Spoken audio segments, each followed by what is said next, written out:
All right, find a seat, settle in, and welcome.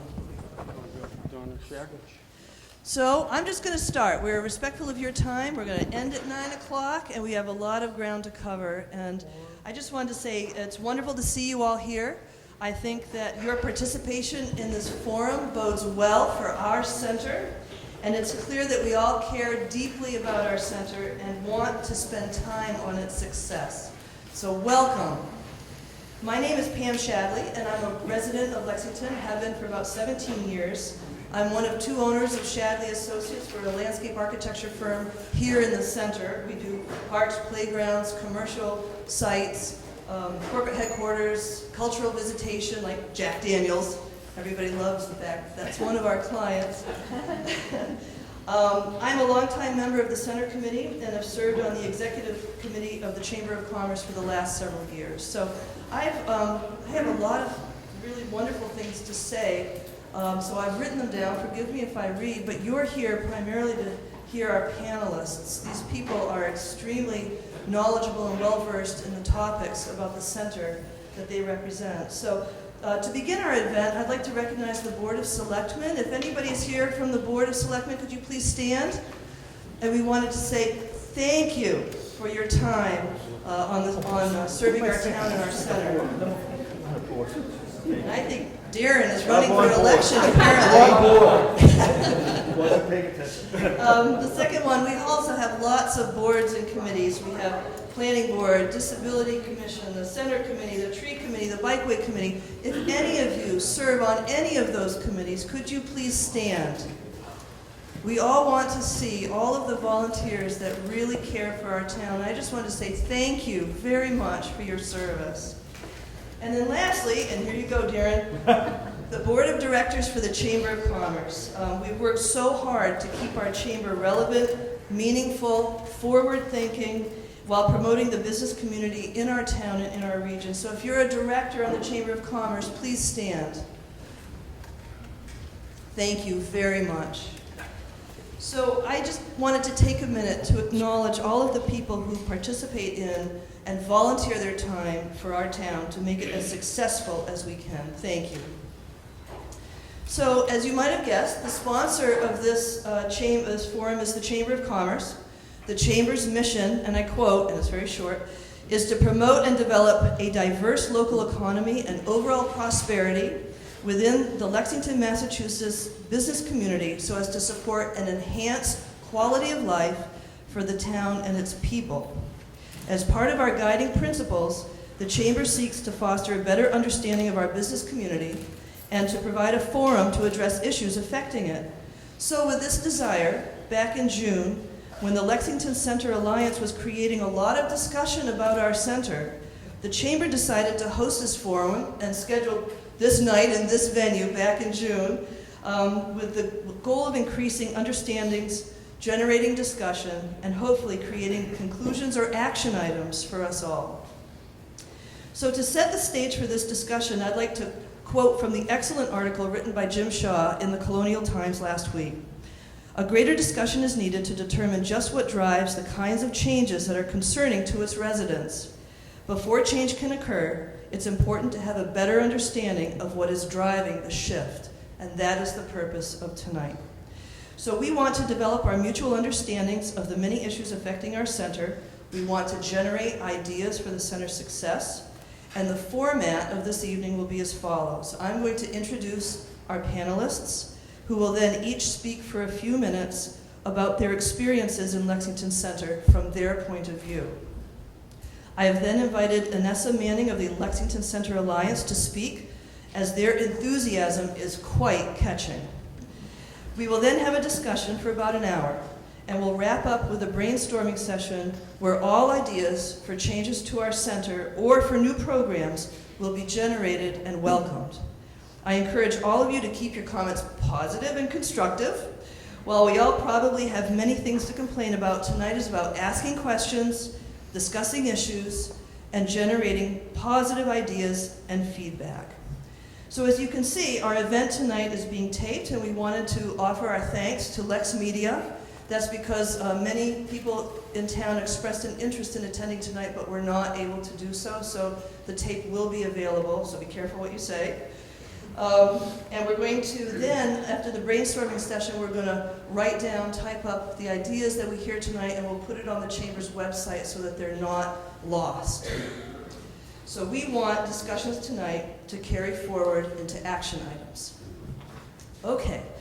I would now like to introduce our panelists, and I have a brief bio on each of them so that they don't have to talk about themselves. We very much appreciate the time they have volunteered to prepare for this panel, and we have had many discussions in preparation for tonight's forum. Our first speaker will be Fred Johnson, immediately to my left. Fred has been a resident of Lexington for 21 years. A retired publishing industry executive, he has long been an active volunteer in town affairs, a town meeting member, member of the Merriam Hill Association Board, chair of the Lexington Symphony Board, member of the LexMedia Board, member of the Center Committee, and all the committees charged with the renovation of Cary Hall. He has a special interest in initiatives that support the vitality of our center. We invited Fred to join this panel to represent the Center Committee and to provide an overall perspective of our center. Our second speaker will be Filippo de Magistris, who will provide his perspective on restaurants in Lexington Center. With his two brothers, Filippo owns and manages Il Casale here in Lexington, Il Casale Belmont, and Restaurant Dante in Cambridge.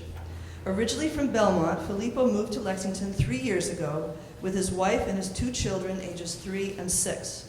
As one of our newer center establishments, Filippo can share his perspective on why he chose Lexington and what his experiences have been in setting up and running a restaurant in our center. Our third speaker is Kathy Fields. I'm sure many of you know her and shop for your wedding gifts and anniversary gifts in her store.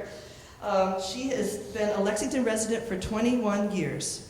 In 1994, she purchased Crafty Yankee from another local resident and has operated the store since. Crafty Yankee is known as the community giving store, both for their unique gift selections and for their charitable programs sponsored during the holidays.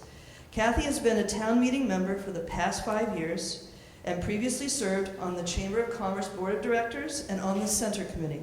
She is also a member of the Lexington Retailers Association, which is an important part of our center. Her experience with town boards and her daily communications with Lexington customers make her a strong retail community representative for our panel. Representing the landlords on our panel is Jeff Lyon. Jeff is the third-generation owner of W.H. Lyon Real Estate, founded in Lexington in 1935. Born in Lexington, he has been both an observer and participant of the growth and changes in Lexington. Currently serving on the Lexington Center Committee, he has also served on other town boards here and in Concord. He brings the perspective of a third-generation owner-landlord of Lexington Center properties. Last but not least is Melissa Tintokalis. Melissa is the Economic Development Director for the town of Lexington. Melissa's career integrates urban planning policy, real estate economics, and economic development. Since coming to Lexington from Somerville several years ago, Melissa has spearheaded the center's parking management plan, is currently managing the visitor center and integrating our visitor tourism economy with other town activities, has created the highly successful parklet in front of Ride Studio Cafe, and is currently working to enhance Grain Mill Alley as part of our public open space. As a member of the Urban Land Institute, New England Women in Real Estate, and the American Planning Association, Melissa offers her economic development and planning perspective to this panel. So with those introductions, we now are going to turn to our panelists. We have asked them to prepare a brief overview of their experiences and thoughts about Lexington Center. And Fred, you're up. Thank you very much, Pam. I thought a good way to begin might be to describe what the Center Committee is, for those who may not know. The Center Committee is a group of 11 volunteers who are appointed by the Board of Selectmen to advise them on issues associated with public policy as it relates to maintaining and improving the vitality of Lexington Center. We've been fortunate over the years to have representatives on the center committee, architects, planners, realtors, lawyers, members of the business community, landlords. It's been a fairly wide range of perspectives that the members have brought to our work. And they've been an extraordinary bunch of people to work with. I've been working with them since 2002. It's hard to believe. Our mission is to try to facilitate among all the committees in town that have any interest in the center. And there's a committee for everything in this town, as you know. We work with the tree committee, the sidewalk committee, the Friends of the Bikeway, the Transportation Safety Group, the Commission on Disabilities. We work with town staff, and we work with elected agencies like the Planning Board and the Historic District Commission. And we made a decision a long time ago that we were going to try to spend most of our energy bridging interests, helping people find common ground, and moving public policy forward that would be positive for the center. And we've had some successes over the years. We've initiated changes in the zoning bylaw. There was a time when fitness centers were prohibited in town. They're now allowed. There was a time when residence was not a permitted use. We had to create a special zone in order for Lexington Place to be built. We mounted a 2-year campaign to allow alcohol to be served in restaurants that had fewer than 100 seats. It's hard to believe, but there was a bylaw in Lexington that said you had to have a really big restaurant if you wanted to have a liquor license. We had to go to the state legislature to change that. We did that. We had to go through both chambers. We got the governor's signature. We had to go through 2 town meetings, but we made it happen. We've taken some initiatives to look at density in the center. We brought an initiative forward to increase height in the center of the buildings in the center. They're currently lower than what's allowed in residential zones. That increase in density would allow for potentially more activity in the center, more flexibility in use, a potential altering of the demand curve. And while the first initiative failed, I think it's an ongoing effort that we have to try and come up with ideas that will allow this to work. We've been working with the Planning Board to address the growth of quasi-office uses displacing stores, primarily banks, but also realtors. We have a moratorium in effect on banks, but it expires on the 30th of June, and we need a permanent fix. Parking is an ongoing issue, and the Center Committee's been active in supporting initiatives to find new parking. We helped break the ground to get the lease signed with NSTAR to enable us to add 35 spaces behind its building. In the current time frame, 18 spaces have been added on Mass Ave between the Muzzy High School and Woburn Street. But we have a 2-year plan in the process of being implemented right now, which will allow us to manage the parking we have more effectively. And the first stage of that is evident in the kind of new electronic meters that you see on Mass Ave and on Merriam Street, which are a kind of preview of what's to come. We spent a lot of our time gathering information. We've surveyed residents. We've conducted a major 2-day charrette. We've attended workshops on keeping downtowns vital, developed meetings of business people and landlords to look for common interests. This chamber-initiated event is a good example of public engagement in building policies that we hope will keep the center alive and make it better. Thank you.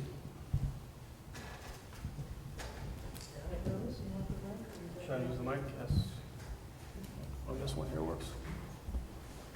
All right, hello. Hi. So, a little history of where I'm coming from. My brothers/partners and I opened restaurant Dante about 10 years ago, and then we opened Il Casale in Belmont Center, in the old firehouse there, about 5-6 years ago. And then recently, just over a year now, we've been open here in the center, and I'll speak a little about what what that was about to open that, to open this location. Why I chose the center, we looked through many towns to try to find the right location for our third restaurant. We were in Weston, we looked in Concord Center, Somerville, Boston, everywhere for many years trying to find it. This location opened up and we moved forward. We put together a business plan that made sense, and we spoke to a lot of our guests in Belmont and Cambridge and asked them, geez, what do you think? Should we open up in this center, in Lexington Center? And there was a resounding yes. They all agreed, go for it. And so with that, and also part of our business plan was to create Belmont and Lexington playing off each other. So each location would play off each other. And so we have guests and families that go to Belmont, and then they come to Lexington the following week, and that's been successful. It's been a very successful venture at this point. The business plan, right? We put together a smart business plan. We talked to our lease, we talked to the landlord, came into good lease negotiations, came to a conclusion that the rent structure was proper for our business plan. We felt comfortable in moving forward. And then we moved on to what was the permitting process, which, as many of us may know, is extensive, and it seems very daunting to go through the permitting process here in Lexington. However, with help and guidance from the town offices, our economic development office as well, it made it. They helped us through that process, so we were able to open on time and start serving guests food and what we do. So far, it's been really successful, and I'm really happy to be here. Yeah, I look forward to any questions you have about running restaurants in the center. I think I'm mic'd. Can you hear me? Okay, great, thank you. As Pam indicated, I've owned a Crafty Yankee for 21 years. It's actually been in Lexington 35 years. And my previous 20 years in the department store world allowed me to come to Lexington and try to learn a whole nother arena in retailing. And working as a small independent retailer in a very robust town is fun, but it's also daunting. The original Crafty Yankee was much more crafty than it is now. A lot of consignment. The store was more colonial in its offerings. And as the consumer changed and her buying needs, I had to change. My background was in women's accessories, jewelry, handbags, scarves. So many of you know that as you shop in my store now, it's much more accessory oriented with a secondary focus on special occasion gifts. During my 21 years of owning the store, I actually have had 2 other locations. So at one point, I had 3 retail spots in Lexington Center. They were called Small Indulgences, and then Small Indulgences 2. The reason I opened those is that I felt, as a resident and now a business owner, after listening to the consumer, she always felt there just wasn't enough shopping variety. So I'm thinking, okay, I'll open these other 2 stores. They were smaller spaces, and maybe I can find another woman or 2 who might want to come and work with me. Each one could run their own format, and the whole central operating of the business is underneath the Crafty Yankee, plenty of space. Well, business takes a good business plan, which I thought I had. It takes a lot of inventory. And one of the issues, I guess, that many people don't really understand in the financial part of building out a business, you are building out your space, you're making it the environment you want the customer to perceive, you're buying fixtures, but you are putting a lot of inventory in the store. And the inventory has to turn. So here I was faced with 3 stores with completely different inventories. I was the one person trying to manage this, and the rents kept going up. And I really want to say here, because I think there'll be more conversation about this as we go on in the evening, it really isn't all about the rent. The rent is a percentage. And if your sales are high enough, the rent becomes a lower percentage. And if your payroll is at a certain point and the sales go up, then the payroll percentage goes down. So my feeling as the years have gone by, the biggest change in the center that's affected me has been the balance of the mix. And balance and mix are really important, I think, in everyone's business. We all have different issues for them.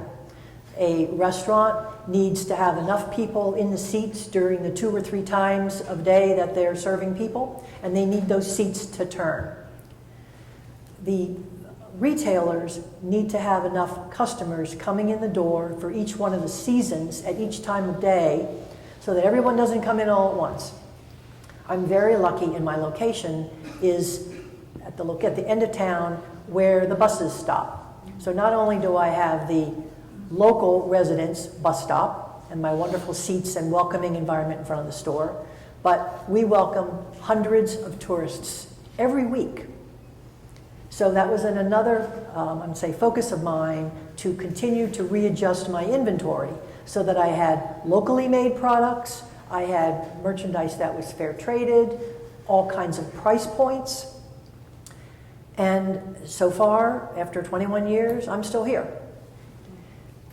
So if we have more of the customers that live in this town, or I should say more of the residents, shopping, going to the restaurants, using these services, we really would be in a much more solvent situation. I, as you, have seen many, many, many wonderful, special, small businesses come in and out of this center in the 21 years, and customers come and ask me, Kathy, why are you still here? Why have you been able to manage this? Well, it goes back to balance and mix. There are many products in my store that I don't make very much money on at all, but I feel I need to have those for the mix.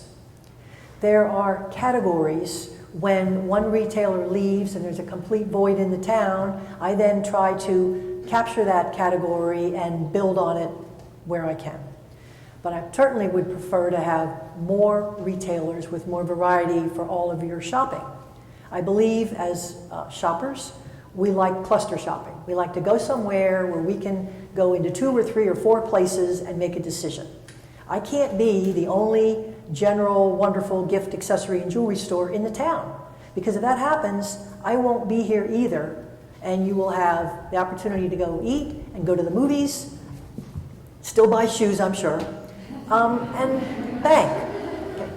The banks bring customers into the town. They're not all bad. It's just that when you have so many of them, and when you feel like, as a retailer, there's enough of them, then some beautiful retail space is taken over by another bank. That's where the frustration comes. And we hear the frustration from the customers. We seem to be the clearinghouse of anybody who has any positive or negative thing to say. At least they're comfortable coming in my store and letting us have it. I also represent the Lexington Retailers Association. So this is a small group of, again, volunteers who are very passionate about the vibrancy of the retail and restaurant business in the center. This group was originally formed for only one reason: Discovery Day. Years ago, when the Chamber of Commerce decided they didn't want to handle Discovery Day any longer, they had to either stop it altogether or abdicate it to another group. So the Retailers Association was formed to run literally this one event. As years went by, the Halloween idea came to be, and I believe it came from some customers. Wouldn't it be fun and a safe environment for the children to be able to come through the center? It'd be daylight, they'd see each other in costumes, the stores and restaurants could give out candy and coupons, and it would just be a community service day. Believe me, we don't do any business on that day because no one wants to come in and eat or shop. However, it is a lot of fun. Everyone gets dressed up. We take lots of pictures. We post them on our website. And it's a community day. And this center is about everyone wanting to work together to make the center vibrant for them. There are so many different special interest groups. I'm sure there are many people that don't need to shop in some of the stores or don't eat in some of the restaurants. So after the Halloween became so successful, I believe we're in year 6 or 7, Last year, we were asked if we could help with some events during the holiday period. I've had a successful event in my store for many years called Start Your Shopping Early. So I gathered up the other retailers through the vehicle of the Lexington Retailers Association, and we had this wonderful time when people could come and shop early when all of our stores were stocked at the peak of what we were going to have. We offered gift with purchases, refreshments, some coupons, some gifts, and it was in enough time before Thanksgiving so that those of you who were going away could take your gifts with them. Those of you who were having friends come, you could give their gifts and not mail them. Then we had a ladies' night out with some midnight madness. A wonderful event, but it was snowy, it was cold. It was amazing. The 7 or 8 of us that participated, we all had a banner night. This year, we're going to do that again on a Tuesday night, and we're going to have the restaurants very much involved with us. So anyone who wants to come out with a friend can eat, drink, shop until you drop. We'll also be involved with the tree lighting, the Small Business Saturday. So this Lexington Retailers Group works together with the other businesses to make the center more vital. I'm here to stay. I'm hoping we can get more retailers into some of the vacant spaces, and I know Jeff Lyons feels the same way. So I'll turn this over to Jeff.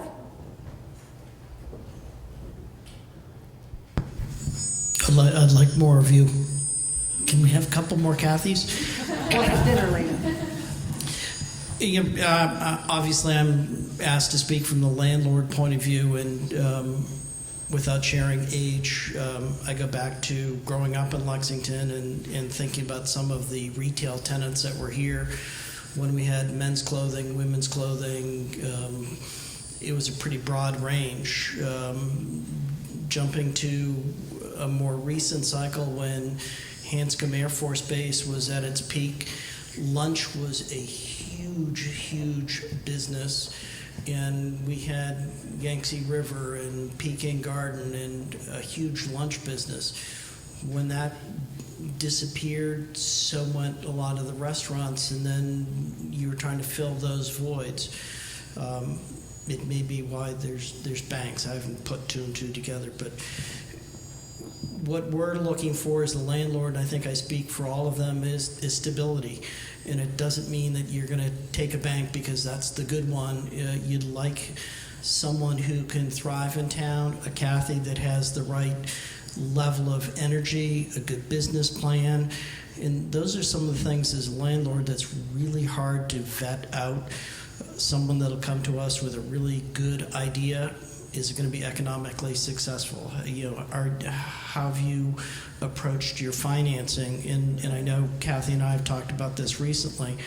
What a lot of people don't realize is it probably takes a full year of carry. In other words, that amount of money in the bank, or at least finance, to get a retail business or restaurant probably off the ground. You're not going to make money certainly in your first 6 months. Beyond that, if you start to make a little something, that's great. It probably takes you 12 months to break into a town, have repeat business, and it's a concern to both the tenant and a landlord. We're all putting money into it. Are we going to get stuck someone down a year down the road that fails? We don't want that. And I'm fond of saying we're often trying to be in business to help a retailer make money to pay us the rent, not the other way around of just strictly paying the rent and then trying to figure out can they make a business go. So it's an interesting process to vet out tenants. And I guess to cut to the quick of some of our recent vacancies, we all miss Elephant Trunk, and that was probably a viable business, but it was just a timing thing where the owner, younger family, and wanted to go back putting energy into the family and just didn't want to pursue business anymore. Valentine's, which had been here, I think, close to 25 years or more. It was, again, an age thing. The owners were burnt out, tired, and it was also evolution where that business wasn't viable anymore with the influence of internet malls and all the rest. Both yes, there's a real estate office going into Valentine's, but it's interesting to observe they committed to the space in March. They're hoping to be open in December. It's been a long, torturous road to get to this point. They're just starting construction. It hasn't been easy, and it has nothing to do with certainly the citizenry. It's just all the hurdles that a small business has to go through to get open. The tenant that we had for Elephant's Trunk, that at the moment, I guess we're still in discussion, would like to see them succeed, but they hit some interesting deadlines that as a new tenant retailer didn't see coming. Historic District was one. It's all well and good. We committed in August, and if you didn't get organized by the 1st of September, you weren't going to be on the October hearing, and you weren't going to have a sign put up, and all of a sudden panic sets in. It's also the amount of money that you have to put out, as Kathy says, to gear up for a new store. They've got an existing store, but to buy new inventory, have it in place for the holiday season, and it's historically always been true for us. There's a window in which you can attract retail tenants. Fall, late summer, fall, not so good because everyone's in a headlong panic for the holidays. Most retailers, I think, are looking for space, I don't know, February, March of the year. And what if you get a vacancy in the middle of July? It's just rotten timing, and obviously we're not keen on going without money and doing our best. The story that does float around, and I'll go back to our real estate tenant, we spent, Valentine's gave us notice in essentially the 1st of December, and immediately we were approached by RE/MAX wanting to lease space, to the point where we really did offend them. We spent 3 months trying desperately to have a retail tenant. Just wasn't going to come, and obviously, what they're willing to pay ultimately affects a lot of the landlords. And I'll light the spark, so to speak. One of the big issues with retailers that affects the landlord only in as much as it's part of the rent is taxes in the center of town. On a typical retail lease, the taxes on that space are passed on in full to the tenant. It's a triple net lease. Whatever that percentage of the tax is, that's what the tenant pays. By comparison, Concord, the real estate taxes are half of what they are in Lexington. The south end of Boston, and we had a tenant that was interested coming from there. Believe it or not, the city of Boston taxes are half of what they are in Lexington. The rents are less than what they are in Lexington. In the south end of Boston, do you think they have more foot traffic? So those are some of the challenges that we face. I think we're all working, and again, I'm encouraged by the Center Alliance group. It's been years where we've tried to get the citizenry involved in giving us feedback. I haven't seen this much interest coming from residents in a long time. So as a landlord, certainly I appreciate all the effort they're putting in. And at that point, Melissa, you're on. Okay, my name is Melissa Tentoklis. As Pam said, I'm the Economic Development Director for the town of Lexington. And let me just start off by saying I love Lexington Center as it is, but I think we can enhance it. And I think all of us are here today because we have some ideas of how we can enhance it. I'm originally from California, so maybe that's my intrigue and my interest in New England towns is that much more profound because it is so special. It is such a unique built environment. It's walkable before walkable was cool. It's, in terms of the amenities and the diverse mix of uses from civic to American history, it's here. So it's not a surprise that it's attractive and desirable for people to be here. And I think what we have to take a look at is a little bit what, you know, Kathy was talking about. There are consumer changes and taste changes as we evolve. Demographically, there's trends and changes in age and taste, where people like to live, how they like to live. The center is part of that. And what happens a lot, at least from my perspective, now I'm an urban planner. I've worked in California, I've worked in Somerville, I've worked out here now. I've been here 3 years. But a lot of what we kind of face is some policies. It's land use policy challenges that we face a lot in terms of our built environment. If we say, you know, from a landlord, I like that space, he's first going to check, is it an allowed use in the CB district? Pretty basic, right? Okay, that might be a check. Yes, it's allowed. Well, now how many parking requirement, or how many parking spaces is that use going to require? Or a change, or maybe a change. Right, right. And so right there in and of itself, just trying to get business in, right there, you're going to feel a little, an obstacle, I'll say, depending on your use.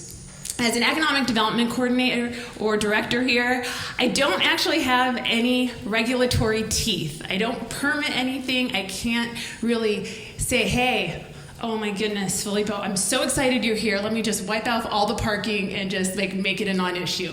I wish I could do that. I cannot do that.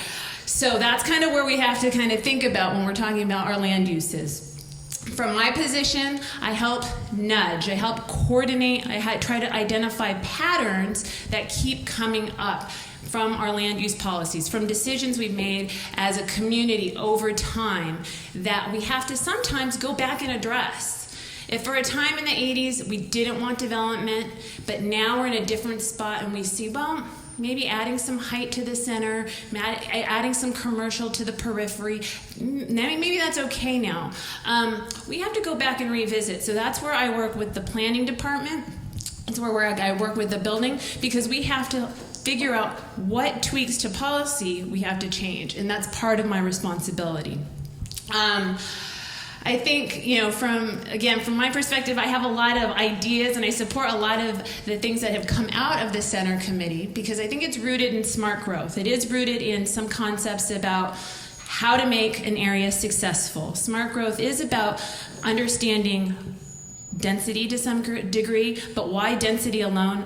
But because foot traffic's important. Foot traffic is very important to the businesses. Whether you are a business or you are retail or a restaurant, you need that foot traffic. And they're all very interrelated issues. So how do you get people into the center? We don't have light rail, there's buses, but they don't run as frequently as we'd like. So cars. A lot of people drive cars. We do have the bikeway, so we try to encourage that as well. But parking becomes an issue.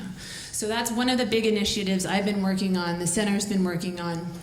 And you'll see some changes there. I think something, you know, that has been talked a lot about will be just pricing, and how do we encourage employees to move out to the center, to open those parking spaces. Again, so other customers and visitors can come to the center and patron the center.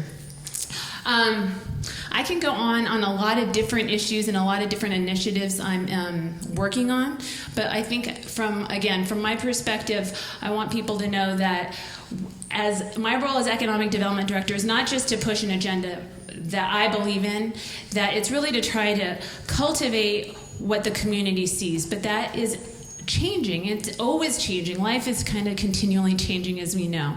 So how do we come to a point that we make those changes, and we work with town meeting to say, hey, you know, it does require 2/3 vote on some of those things. They're long-term goals, but if we want to shift and move in a different direction, we have to make some of those choices. In the interim, in the immediate term, you've seen some of the stuff I've worked on. And again, with support of the center committee. It's smaller, it's short term, it's the public space projects that you've seen, the parklet, the Green Mill Alley installation.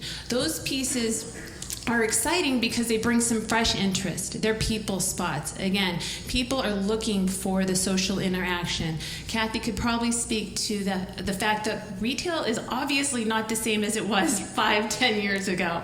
You can do everything online in your bedroom. So you never had to step out of your house. So why are you going out of your house? What is unique?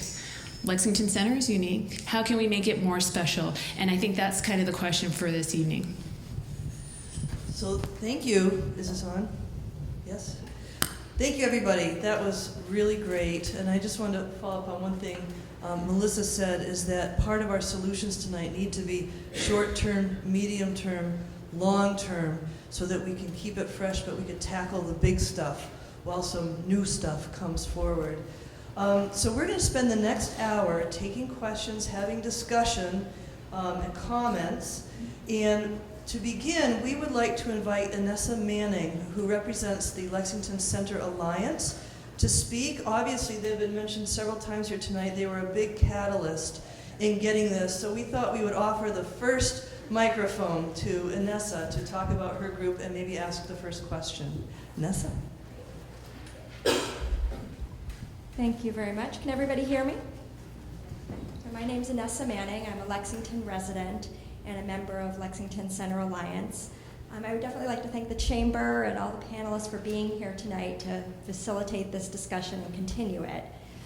We formed late last spring in response to our concern, we've even used the word alarm, over a number of the independent businesses leaving the center of town. And so we drew together, we actually had a backyard meeting where a number of the same panelists and probably members of the audience were in attendance. And it was really eye-opening for all of us. All of us are relatively new members, new residents in Lexington, and it was amazing the complexity of issues that we've uncovered over the past few months. So I can certainly appreciate this is a complex set of conditions that have gotten us to this point. But I also do believe that there are solutions, and we formed Lexington Center Alliance with the belief and the desire and really the commitment that Lexington Center is important. It really is the heart and soul of our community, and it speaks to who Lexington wants to be as a town. So we really, really do support it. For those people in the audience that maybe don't know, we do have a Facebook page under, if you search Lexington Center Alliance. So we would certainly invite you to go check out our posts there. What we've tried to do there is just facilitate a forum so that residents can comment about the types of businesses they might want to see in town, ideas that they have. We're also endeavoring to post meetings. We posted a notice about tonight's meeting and try to get as many people to turn out to these types of meetings as possible to voice their concerns and ideas. One of the things that we've been busy doing since we formed is reaching out to other communities, speaking to business owners and residents, and we've really, there are a number of ideas that have been floated, a number of them touched on tonight. We've talked about, or the idea's been broached about, should there be a change in density in the town center, perhaps a second story allowed on both sides of the street? Would that help the situation? Should the business tax rate for businesses in the center be adjusted? As I understand it, the business revenue or the tax revenue from the center businesses is pretty minute compared to the other corporate businesses, so that would not be a huge hole in the town coffers. There are other towns that have a dedicated department focused on their town center. So Melissa, I know, has a whole range of responsibility. The town center is one, but it's not her only job responsibility. We've also heard, well, there is a temporary bank moratorium in place. I know one proposition has been, should that be extended past July of next year? One thing that Concord has in place is restrictions or a special permitting process for formula businesses, so those would be national chains. So it's not that those are banned, but that they have to go through a higher level of scrutiny before they are approved. That's another idea that's been contemplated. I have heard Remax's stories, trials, and tribulations, and that is brought to mind, should there be an expedited permitting process for new retailers coming to town? Could that be adjusted or fixed to be more business friendly? And then some residents have voiced the idea that there should be a land trust created, so a public fund created to buy up real estate in town and perhaps leased out to retailers at below market rents. So those are kind of, it ranges the gamut, but I would be very interested in hearing from the panel what of those ideas they feel are feasible and what they don't. And I'd welcome folks to comment on that. And if everybody could take a turn and let me know their thoughts, that would be great. So let's take Anessa's prompt and have each one of you say one great idea you heard there or anywhere else to help our center. We'll put you each on the spot. Fred, you want to tackle? Well, there's so many good ideas, Anessa, and a lot of them we've been wrestling with for a long time. And what we've heard often from tenants is that the rents are really high here, and the reason they're high is because of the split tax rate that operates in Lexington that doesn't operate in a lot of other towns. I think it might be interesting for the people who worry about finance in town to take a look at what the precedents might be for carving out a kind of separate tax district in the center to allow for a differentiation of tax in that area. The challenge will be that there are other commercial districts, Countryside, Four Corners, East Lexington, and so on, and there needs to be equity among all the people who are commercial tenants. Density, the Center Committee has been a supporter of increasing density in the center. As I mentioned earlier, we took an initiative to town meeting to raise the building height and allow for second stories. And I think that the Center Committee as a whole is very supportive of that initiative, and we're hoping we can come up with an approach that will meet the approval of town meeting.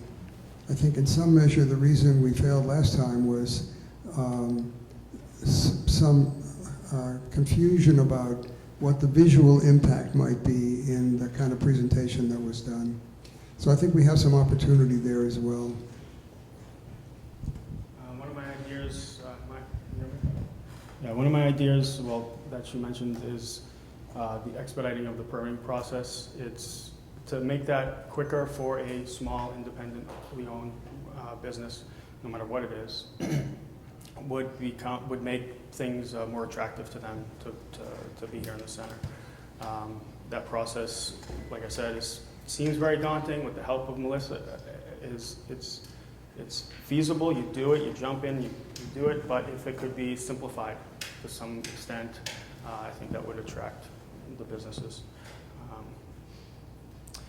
And another sort of off-topic idea, but at least to promote our businesses in the center, and what we can do as a community is really simple. It's kind of what we all do anyways, which is go online and make reviews.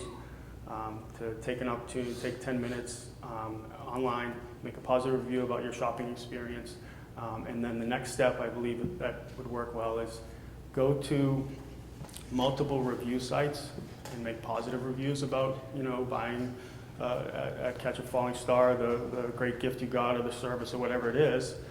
That makes a huge difference, right? The internet is huge, so making positive reviews online would help all the small businesses grow, so that they could pay these rents and the taxes and whatnot. I do believe that. Can you hear me? Yeah. I do believe that the conversation about the tax rate is somewhat of an issue, and I'm a good example of that. In my current Crafty Yankee space, my landlord is TD Bank, and I am not having to pay the triple net. I have my rent. When I owned my other two stores, one where Petra is now and one where Avenue Deli is, both of those locations, again, I had 3 different landlords. The tax bill that I was given at the end of a year was staggering. And this is what I believe has happened in many of the cases of some of these other small, independent boutique kind of retailers. So I go back to my balance and mix. If there is any way, even within a building, whether a landlord can look at the composite of who is in this building. I know they try very hard to not have competing businesses, so you don't have two ice cream stores next to each other. But if there was a way that either they could lower the rent for these certain kinds of boutique businesses, it might average out. It goes back to how I run the profit in my store. I believe it could be done, but it just takes some effort.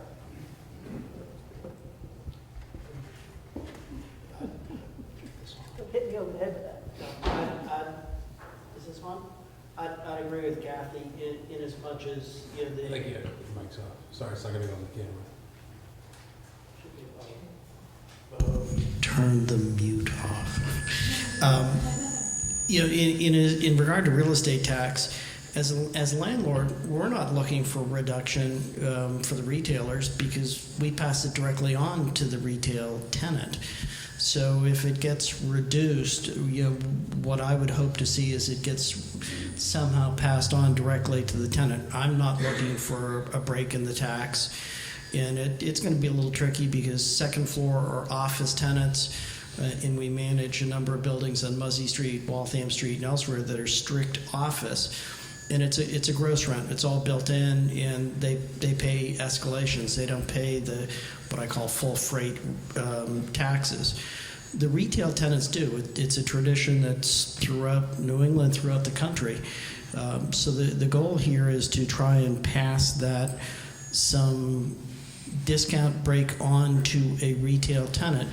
And I'd be the first to say we're probably going to be careful with that. You may not want to be doing that to banks and others that may not qualify. It's what I'm fond of saying, it's the little people. We want the little people to succeed. It's what Lexington historically has been about, whether it's been intentional or not. There aren't a lot of national chains. You want the little women's clothing, shoe stores, gift stores to thrive and succeed. It's a great mix. And going to Filippo's question about permitting and yes, RE/MAX, Leading Edge, and others, I think at some point, I call it a manual, but it'd be great to have some sort of handout, even to say to a tenant, here's if you're in the Lexington Center, you've got to pay attention to historic district and their deadlines. You've got to pay attention to planning board or special permit. If you want a hanging sign, it's special permit. That's a different level, and they're all obviously meeting different days of the week. It can be a little bit overwhelming to someone who's trying to start a new business or opening a second store. They're thinly staffed, and oh my God, how do you keep track of all this?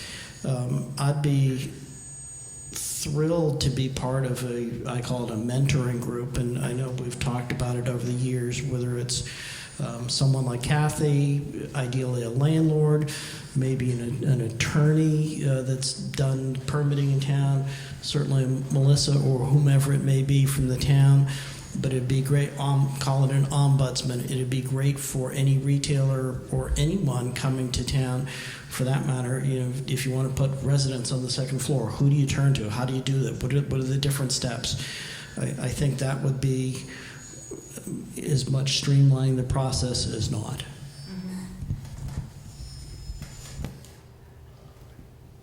In terms of an expedited retail program or expedited program in general, I think that is a great idea. We had talked about it a little bit at different times with the center committee. We put together a short cheat sheet. But actually one thing that is not going to be very visible to most of you is that the town is going through a little bit of a reorg in terms of the structure and the land use. So whereas it before was a little bit more fragmented, so I would work, kind of report to the town manager, you had planning, and then you had, the building commissioner on his own. So some of the permitting, as much as we'd hope that there would be better communication, it was still kind of the silo factor that you've heard about. You'd still have to, that's partly why it would help, make sure where things are. Two things have happened now. We're installing a software, which is a view permit, so you can kind of see where things are moving along in the process. That's new, and it's only kind of phasing in, so I'll see where that is. But we're also getting what we're calling an assistant town manager of land use, which all these different divisions that I mentioned that help get someone established, whether it's a CB or in a different part of the town, now will be reporting to one person. So connecting the dots and making something like this, what we've called in the past a DRT, which is kind of department review team, which is intended to be an expedited program, will now I'm anticipating it to be much more effective because there will be one person overseeing it and kind of encouraging and having the gravitas to make the changes in the different departments. So I think hopefully we can see some change within the next 12 to 18 months with that. In terms of some of the other ideas here, the split tax rate is obviously something that comes up a lot because we do pay, the commercial tax burden is much higher in Lexington. That is a fact. I think, one thing we have to balance is just that's, at the end of the day, it's a constituents. It's a lot of residential voters who vote and make that choice. And I think we also have to look at there are constraints within the Department of Revenue and what is allowed and trying to create something a little bit more creative. I've looked at it, not so much for the CB district, but we've looked at it in Hartwell, which is our largest commercial district out towards Bedford. And that area has suffered from high rates of vacancy ever since '08. And I think at this point, it's still struggling. It struggles from amenities, a lack of amenities. It struggles from transportation issues. And so we've looked at how can we also address some of the tax issues that they face as well. I mean, when new people come in, new tenants come out there's a similar, I'll say at least, a similar issue around the taxes and those rates. So it's something that we're exploring. It's on our radar, but there hasn't been a definitive solution yet. And then a couple of the other ideas, the idea of a land trust, online reviews. I think those are all, very interesting ideas. And I think what I had mentioned with Pam, is looking at how we can break these up in short-term and long-term goals, because some of them will take a long time. You won't see much come of it. It takes a long time to chip away, whereas some of it might be a little bit easier. I've said things like, if we're looking at trying to do, incubator or retail incubators. I've seen great programs in other communities that have brought in kind of these essentially like tool shed areas that have turned into like really pop-up retail. Low cost incubator, you can do local, and you create something really interesting.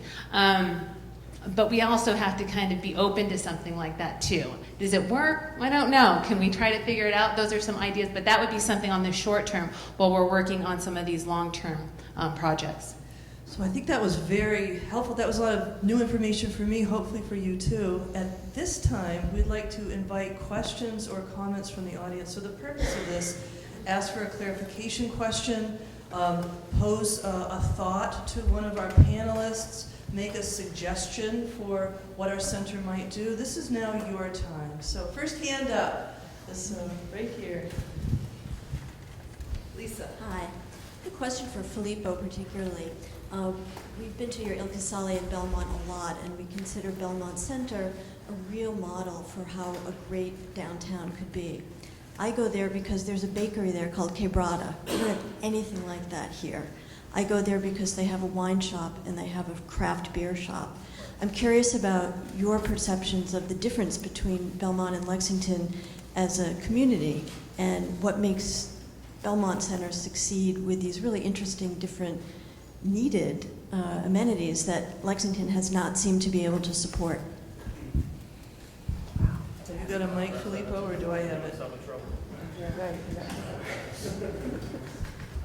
Thanks. What's the main difference between the two? You know, I've been wondering that myself, like why is it so different? We're only 15 minutes away. I think it has a lot to do with the fact that Belmont's simply closer to Cambridge, so there's a little more volume going on there. Possibly it has to do, Darren probably has a good idea about this too, but possibly, I can't really figure it out, honestly. I grew up Belmont, Winchester, and Lexington. Yeah. And I can tell you the differential is the cost of doing business. My cost of doing a business in Belmont is probably about, I don't think I can talk loud. My cost of doing business in Belmont. Okay. The cost of doing business in Belmont is probably about 50% less than my cost of doing business in Lexington. The commercial real estate burdens me terribly. If I'm going to continue staying here long term, and I've been here 10 years next year, it's the commercial real estate tax passes on to me. I pay more in my 1,500 square foot store than I pay in my house in Belmont. I live in Belmont. I've been born in, I might catch a fall, so I have the choice to my town. And I've been a lifelong resident in Belmont. I have a business in Belmont. I go to the restaurant all the time. It's just the cost of doing business is a lot more attractive for small independents like myself in Belmont than it is in here. And until they address something between the rent and the commercial, and we can talk about other things, I think that hinders. Because I always talk to a lot of people in Belmont. I have a store in Winchester. Winchester's probably running a business. It costs me about 45% less to run my store in Winchester than it does here. So my cost of doing business here is just too dramatic, too much higher. So I've talked to businesses in Winchester to come over here. I've talked to businesses in Belmont about coming into Lexington. So we could have more of a variety. Because until we get a variety, we're not going to be attracted to come downtown with their family, walk around, shop, and take advantage of some of the stores that are here like right there. So it really, to me, we can talk about whatever we want. It's the cost of doing business in Lexington. And you can say whatever you want to say, but the cost of doing business. Commercial real estate, it can't pay what I pay in my store in commercial real estate to be successful. I just cannot. So thank you.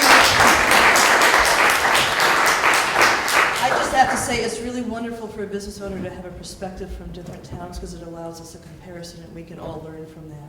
So, sir? I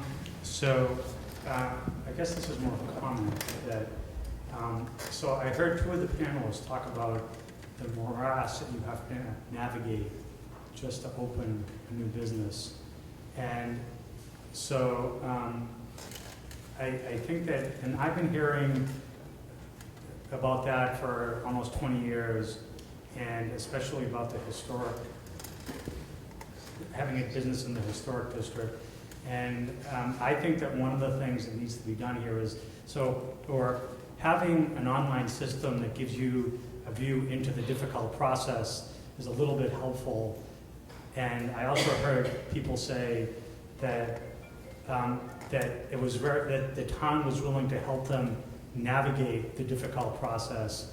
But I think it sounds like the real solution is you have to do away with the difficult process and just have an easy process. And so I hate to just focus on the historic commission, but I think part of the solution is getting the historic commission to lighten up. Because if they continue like they are, and it's really an impediment to businesses opening up here, there's not going to be any people coming here to see the historic stuff anyway. So, they have to sort of meet everybody else halfway. Great. Thank you, Louisiana, and then Tom. Oh, I just wanted to say I grew up in Lexington and I left here for many years and I've come back and there's been a lot of changes in the town, but I think one thing that is consistent is that Lexington is a very historic town and it's always been kind of hostile to commercial development. And I think that's something that needs to be changed. And I think you addressed that, Melissa, that maybe some attitudes are changing in terms of allowing more commercial development in town, that it's not necessarily a bad thing. We need some businesses here. And also, I think the residents need to support the businesses that are here. I hear so many people saying, why don't we have more businesses in Lexington? Why don't we have this? Why don't we have that? But do they shop here? Do they support the businesses who are here? That's a question I have.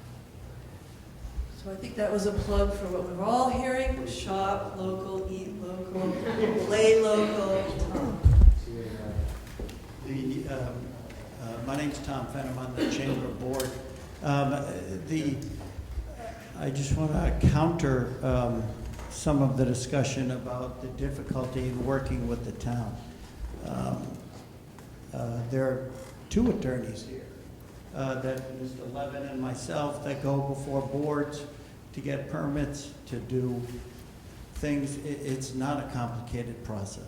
It is complicated if you're on the outside, but when you've done it a few hundred times, it's very easy.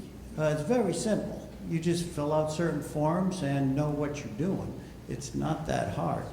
The Historic Districts Commission is an extremely important, and I think an asset to the town.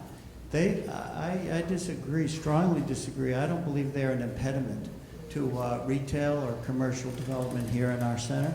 You have to go before them. Yeah, it's helpful to go before the Design Advisory Committee, and they will help you with your signage. They will help you with storefront door paint colors. That is not a, it's not a board. I've been going before them for 23 years, and I have found them to be workable. They are opinionated, but you get a good product in the end. And to do away with some of those things, I would urge that. I don't think that's the solution. I am interested in the cost of doing business. That terminology, I think we also have to be careful of the cost of doing business. The taxes, I didn't know that they are the commercial rate, which I think is $29 per thousand. Yeah. So that is double in Lexington than in other towns. I know our taxes are very high in Lexington, but look at the town. Look at the schools, look at why people come here. So you get what you pay for, but you gotta pay. But If I could just offer a perspective, I think all of us would agree that we want to protect our historic resources. So we don't want to do away with the commission, but are there ways to streamline it? Is it more frequent meetings? Is it a pamphlet that's online where everybody understands what the process is? How could we help the Historic District Commission speed up their approvals? I think there are some takeaways that we could improve what we have. Do any of the panelists want to respond to anything that has been said? We'll give it to Fred. Just a little perspective. During the first probably 8 years that I served on the Center Committee, I believe the Historic District Commission was a serious impediment to business in the center. This was a commission that would not allow blade signs, that would not allow awnings, that would not allow street furniture, that wouldn't allow Winston Flowers to display any of their goods on the sidewalk, that challenged the Candy Castle's little knight in shining armor. And we worked really hard to change the character of relationship. And I have to say that in the last X years, I can't say it's 7 or 8 years, the Historic District Commission has been significantly more collaborative and much more having lightened up, to use your expression, in a really significant way. The schedules, it may be, Pam, you're suggesting that there may be some things to do to abbreviate the time involved in dealing with them. But I think that they've been much more positive in their approach and helpful in getting things done. And at the same time, being respectful of what they're concerned about, which is to preserve the integrity of the look of the center. Do any of the other panelists want to respond? And I agree with Tom. They're great to work with. And my only point in, if there's any criticism, is the fact that it's a process someone new to town doesn't know. You know, they don't, a lot of the tenants, and I urge them, Historic District is great. Go talk to them on an informal basis. They're open. It's still a scheduling thing, and it goes back maybe to the mentoring in explaining how the process works. Once you understand and grasp the process, they can be as much an advocate for what you're doing as not. It's just, if you come into town and think, oh, you know, I've got a couple of weeks and I just need their approval, it's not going to happen. By the same token, and I urge all of my tenants or anyone going before them, myself included, it may be 2 informal hearings if you can do it time-wise. And again, it's a great asset, and they're very open to giving their time and thoughts. So when you do get there formally, it's a slam dunk. It's often 5 minutes because you put the time in beforehand, and they'll match your time with that. Jeff, that would be a 3-month process that you're talking about. So 2 informal hearings and then a hearing is 3 months before you get approval or a sign. And if in the retail world, we know that doesn't work. So I think what we're hearing is that we want to improve the schedule, and I'm going to give the mic, you think, Gracie? Yeah. I'm from Remax Leading Edge. I know everyone's shaking their head that a new real estate company is coming, but I have to say that I completely disagree, and the building department has been nothing but headaches. We're just starting building out when we have the office since March. Each time we go there, it's a new thing that the building department wants us to put on the writing, put on the application. When I think just going there once, a couple times would have been great, and every single time it was just something new. Still today, we don't have the building permit. And so I just think out of the 11 locations that we do have, Lexington has been the most difficult out of them all. So.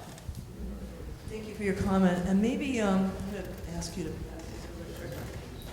when you start speaking, could you introduce yourself and your business or your personal business? Hi, I'm Tara Pella. I'm with the Lexington Center Alliance. We have Marissa Kearney on our team of active volunteers who's been reaching out to businesses in neighboring communities, trying to lure them to Lexington. And unfortunately, we hear the same comments echoed as Remax, that they have not felt welcome here. Jeff, I know, is involved with many of the committees and is a positive face for our landlords, but that hasn't been the case with some of the landlords they've reached out to. They're expected to come with a complex set of financials. Dealing with the Historic Commission and other departments hasn't been always positive. They've had a hard time finding information. And they've told us on numerous occasions that they've gone to other communities like Sudbury, Concord, Cambridge. I've had recent dealings with Cambridge Local First. I've talked to several businesses there about coming to Lexington, and they said they've tried in the past and they do not want to try again. And I think it's really unfortunate because we all know what a great town this is. And I do think that, maybe the chamber could actively set up a document or create something to help these businesses navigate the complexities of coming to Lexington. I realize there's a need for this to be in place, but when so many businesses keep telling us the same thing, that it's too difficult to come into this town, it's really unfortunate. We've said, we'll give you 200 people's, potential customers that want you here. We'll put you on our Facebook page. We'll show you that there's an appetite for your business. There are willing resident shoppers, and they just said it's just not enough. The cost of trying to set up a new business, like you said, 3 months for a retailer to have to pay rent and wait for all of these things to come into play is just not cost effective for a lot of small independent businesses. So unless we find a way to get around that and make it really easy, even if they're able to afford a lawyer who can help them navigate it, it's still the time of paying for rent, holding on to inventory, getting the build out, which just isn't efficient. Yes? Everybody? Yes.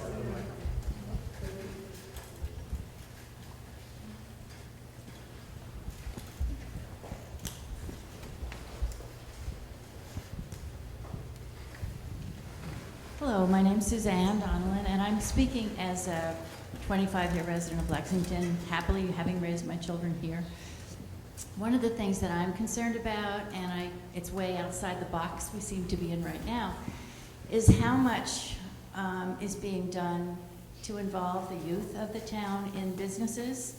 Are there bonuses or something if internships are set up by all these banks, by all these realtors.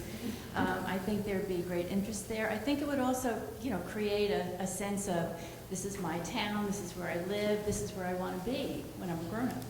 And I think it's something that, could really be improved. I don't know what the relationship is with the high school and with Minuteman at this point, but I think it's a fertile area for exploration. I've been an educator, I'm a psychologist. I worry about how much people feel connected in their community, and I think it's something we might be missing right now. My kids were always able to get a job, find something in the center to do that was really interesting. I don't see so much of that going on right now. I love the initiatives with the space and the activities that the merchants are doing. I think it's great when we see Thanksgiving happening or, Halloween happening. But I wish there were more of that involved the somewhat older kids. I don't know, Kathy, if you want to address that at all. You might be the right person. I can address it just in a small way. For many, many years, I had the most wonderful high school girls. I usually had 3 at a time, and they would almost job share in a week. Each one would come in on their given day, and they'd come in after school, and they would be there 3 or 4 hours. What started to happen was these wonderful, special people that you want to hire that are great with customers and they're friendly. They are also very busy teenagers. They are in sports, they're in theater, they're in debate. And being able to schedule them became really almost impossible. Being very, very sad for me. They would want to work in the summer. Well, in the summer, it's not as busy, so I didn't need the extra help. We needed the extra help during Mother's Day, May and June, and we needed it in November and December. And in November and December, they wanted to go to parties, and they were on sports teams. So that was my issue. And finally, I just hired full-time, regular people. Now, I will segue into someone like Joe Rancatori. Joe is like one awesome individual in this town. He has hired so many young people. He's a mentor. Many of these young people can talk to him better than they can talk to their own parents because he's just that kind of guy. I know Candy Castle had young people working there. So some of it has to do with the type of business. Now I only have one store, so it's harder. Please. In many towns, however, the schools will give work-study credit for students, and I think that would make these very different. That's not an issue for this group, but maybe for the town schools to look at that too. Right. A student who's getting credit is probably going to come to work even though they have other things going Right. on. I would have no trouble having an intern Yeah. if it was on a program that I could work with. Absolutely not at all. And I think Melissa wanted to respond to that. Yeah, because we don't have an established program, but from my office, we have internships. We have 2 internships, actually. Can I point you out right now, Victor, if you raise your hand? One of our interns is currently here, who is now graduated from Lexington High. But so the town, at least from my office, we support that. I don't know how publicized it is. And then the visitor center, we do try to employ some of the students, but from a retail operation, I can kind of reinforce what Kathy was saying. They are great and awesome, but they are overachievers, so they have lots going on. I think that I want to just also tap into that vein of the youth and the talent and the energy that we have at Lexington High School and our nearby schools, because sometimes I think in the center, they don't look as much as, I'll say young people, teenagers don't look as much as an asset to some of the established businesses. They are looked at as more of a nuisance. Oh great, here's the loud teenagers coming into town. The center is awesome because we have young energy and it's walking distance. No one has to drive. They can come in after school. I think we need to start nurturing that and cultivating that in our public spaces through, maybe more opportunities through employment. But I think that if we can say there's value here in our young people, that would be great for our center. I'd like to open it up. Hi, my name is Gary Markowitz. Sorry about that. We moved here about 19 years ago, and what attracted us to Lexington were the diversity of the center.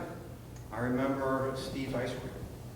I remember a place to buy clothing, a place to get things fixed. There was a lot of diversity. And what it is, sporting goods, thank you. but now that diversity is crumbling. And I believe the plan has crumbled. I have a question also for the panel, but first I want to just finish up my statement.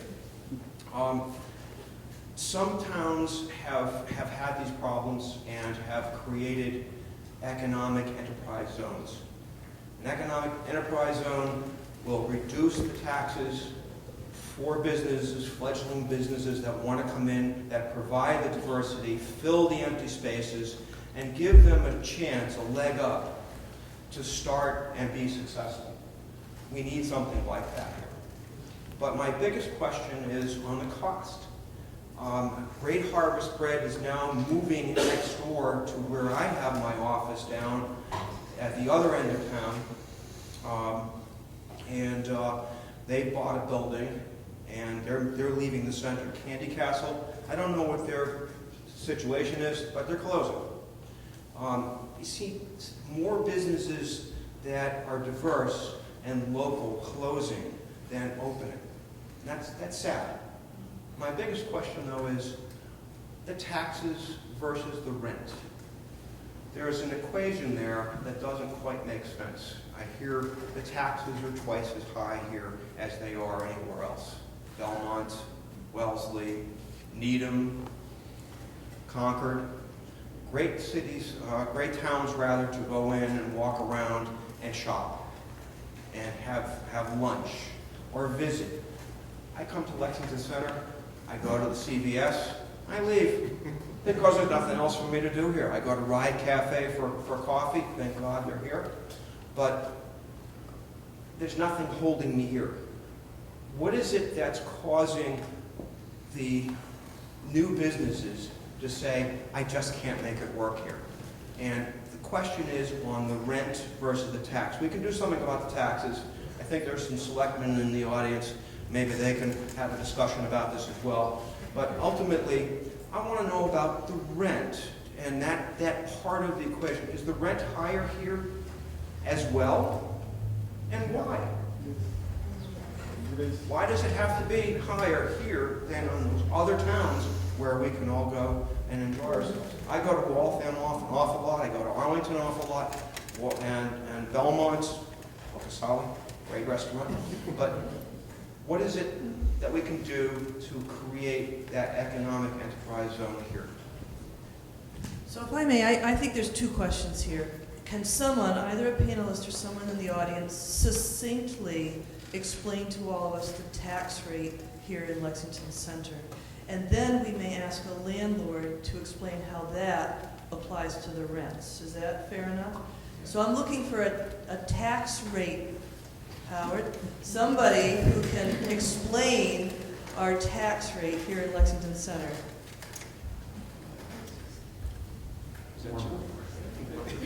Norm? People volunteering. Member of the Board of Selectmen. First of all, It's on you to whom, kind of yell. okay. First of all, it's very interesting to listen to the comments, and obviously people have some concerns about how the town is run. Some of you who know me, I was the lawyer for the town for many, many years before many of you came, but I was also the town council for Concord. And you know, they have an HDC. Don't tell me that it's any different in Concord. We had as many cases in the center against the HDC as we have in Lexington. And by the way, you know, I have friends in Concord who say, we come to Lexington all the time because, first of all, we like the restaurants. Secondly, we go to that theater, which is just terrific. And so, you know, we're absolutely, I wish we had had some more and it's a new business that's coming in, and I hope and I think this whole panel and everything with the ideas that are being put forward, we should learn from it and see what we can do. Now the question was about classification. One of the reasons why Lexington has classification is, unlike Concord, unlike Belmont, we have large businesses. Shire, some of the other Cubists, and those areas, they don't have any of that. And I will tell you that the residents of this town, we used to have our industries like Shire and of course all of the commercial pay about 22%, I think, of our taxes. Right now, it's about, Melissa, is it about 11%? And so it has gone down, and thanks to people like Melissa, we're trying to attract that type of business. So that's where the classification comes in. I can tell you the residents would not be happy if we didn't have classification, because they would be paying a lot more. I cannot speak about, obviously, the tax rates in some of these towns, but I'm just kidding for a minute, but I've never forgotten 3 or 4 years ago when a town meeting member in Lexington stood up and said, Lowell Street, it is in terrible shape. If you put a blindfold on, you'd think you were riding in Belmont. Thank you. I think you know Norm Cohen is a selectman in our town. So that's part of the tax rate discussion. Who wants to talk about rents and why they may be so high? Are you a landlord, sir? Okay. My name is Joel Cadis, and I'm one of the owners of Linear Retail Properties. We just purchased the Giroux building on the corner, so we're a little bit new to Lexington. I'm a Newton resident, and we're based in Burlington, so I've been here a million times. With regard, I just have a couple of comments. With regards to rents, I would say that rents in Lexington are not that different from similar communities. We have properties in, let's see, just grab 128, Dedham, Newton, Waltham, Lexington, Burlington, North Andover, and I would say for the most part the rents are pretty much consistent. Yeah, they're all the same. Rents are based upon sales, and sales are based upon people. And for the most part, the density is similar in all these communities. So our Lexington expectations are the same as what we've been achieving in all the other communities. And so, I don't know, I guess for people who think the rents are higher than other communities of similar type, that's not my experience anyway. So, the one thing I would say though is I think the world has really changed from a retailer perspective. When I was growing up, my dad owned a drugstore, and I worked in my dad's drugstore, and it was just a completely different world. But the internet has just dramatically, and I think unfairly, hurt small businesses because you don't pay taxes online frequently, and it's just the ease of shopping. So what once was a hardware store purchase or a bookstore purchase, now you're online, and I think everyone here probably does that. I think people would not be being straight if they're not, they don't go to Amazon and buy their book. And so I don't think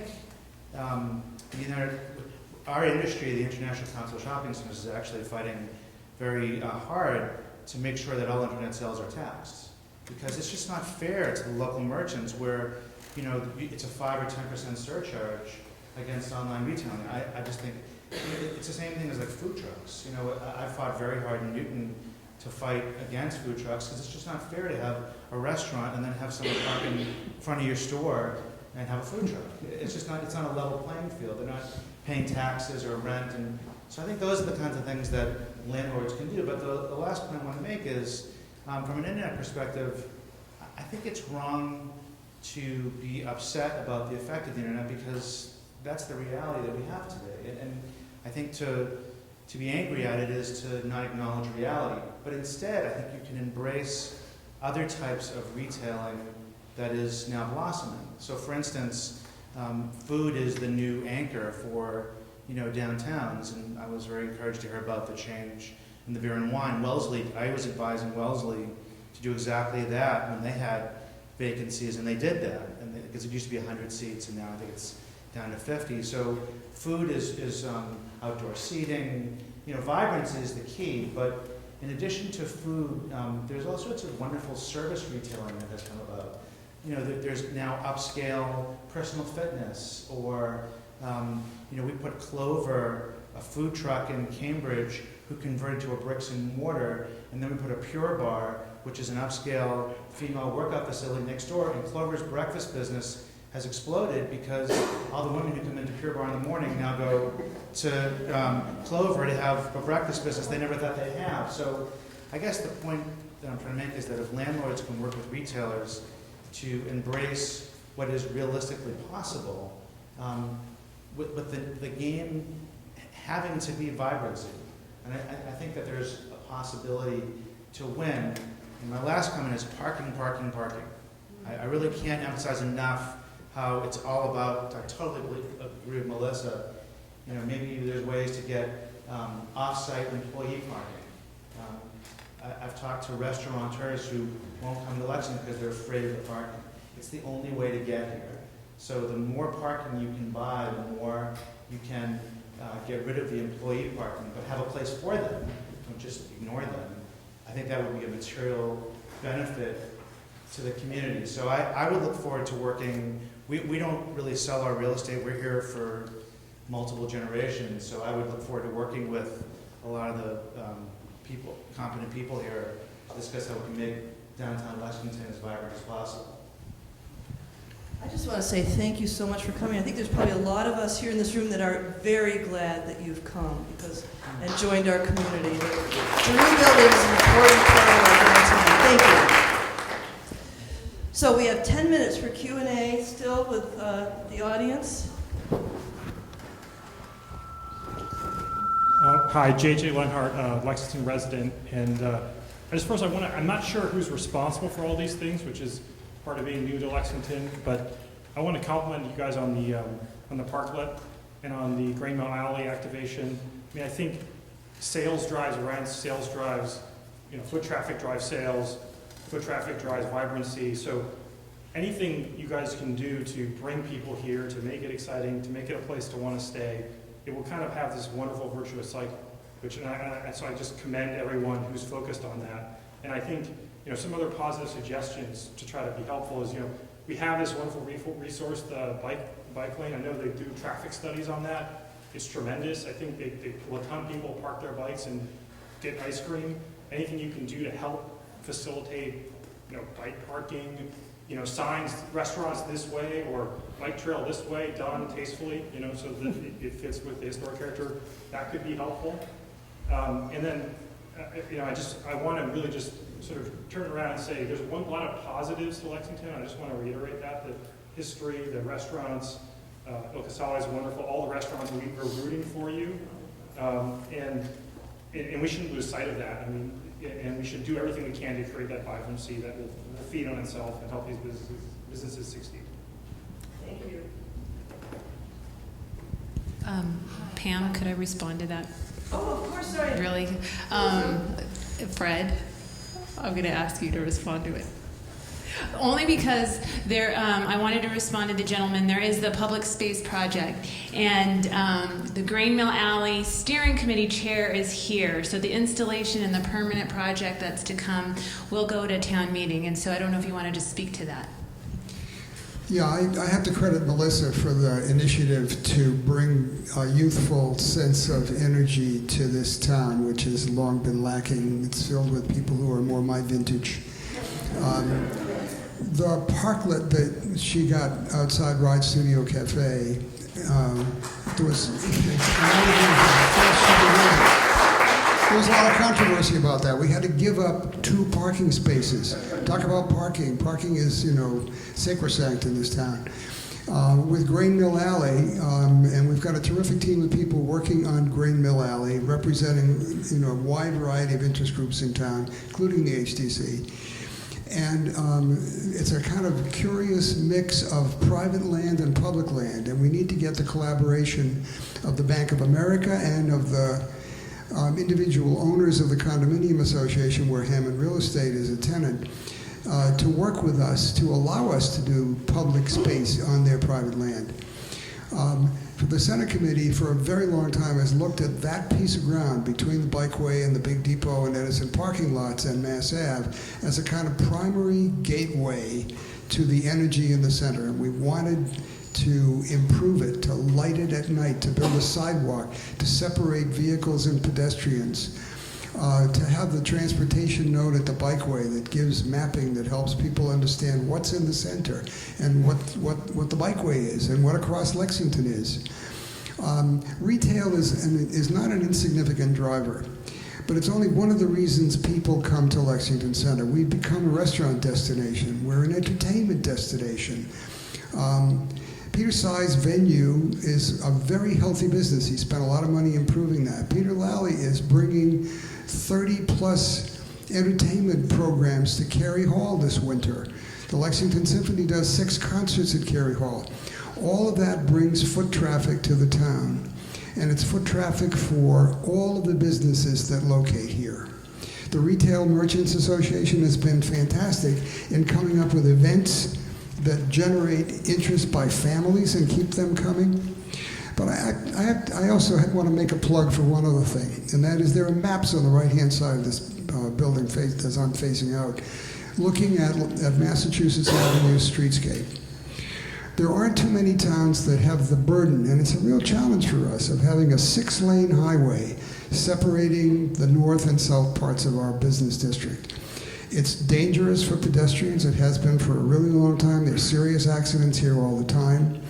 There are lots of compromises and balances that have to be addressed so that we keep the interest of moving traffic, allowing for parking, making for safe crossing of the street by pedestrians so they can get from a business on one side to the other safely, respecting the interests of bicyclists who are an increasing important source of foot traffic for the town. And we're lucky to have the Minuteman Bikeway right next door to us, right next door, literally, and the roof is beside us. But the center streetscape is not an insignificant potential contributor to the vitality of the center. So I hope that all of you will interest yourselves in what it means and contribute to the decisions that will need to be made to execute it. I think I've said enough. Thank you, Fred. That was great. Yeah. And you have Okay, Fred, you just stole my thunder there. I was going to say all those things. My name is Helen Wright. I'm a longtime resident of Lexington. And I have to agree that what I've heard tonight is it's very stimulating in many ways. And I think it makes us feel very, very happy to be residents of Lexington, that everyone is taking such great thought. I am a strong supporter of local retail. I enjoy shopping in Lexington, and we'll agree with me. It's a very good customer of mine. And but I really want to address the fact of I think we can solve a lot of problems that are raised here tonight. But to come back to being a community and a neighborhood and walking to town, when we bought our house, we live on Hancock Street, the idea was to be able to walk to town with the kids and have ice cream. There's so many interesting things that go on in town, the music on a Friday night, sitting down, having your coffee, going to the Ride Cafe. I think great initiative in the traffic areas being taken for traffic calming, and I think we will see great improvement there so our children can come and ride their bikes. And I just want to say it's a great place to live and a great place to shop, and we need to all be very positive, and I think we have it all here. Thank you. There was a, did you have your hand up, sir? No, that wasn't it. I was thinking of it. Yeah.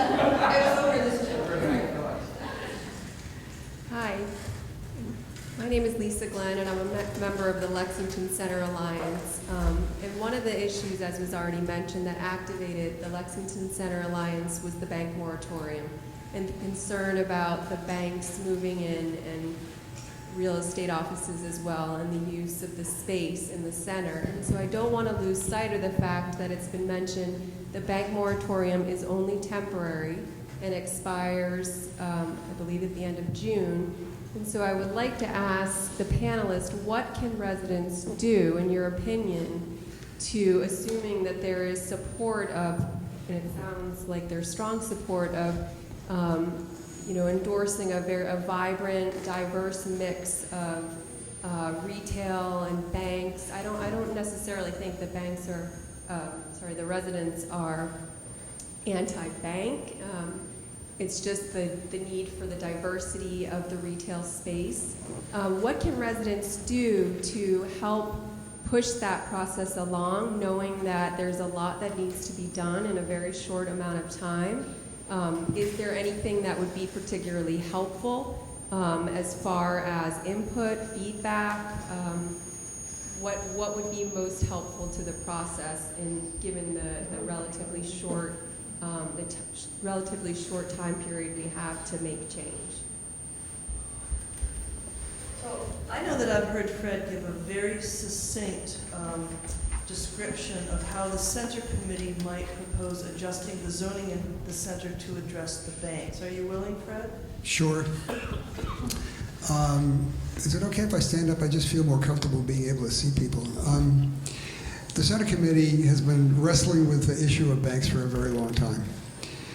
4 or 5 years ago, we took an initiative to the planning board and to town meeting and failed to try and get a moratorium so there'd be fewer banks. There were 7, I think, at the time. There are now 11.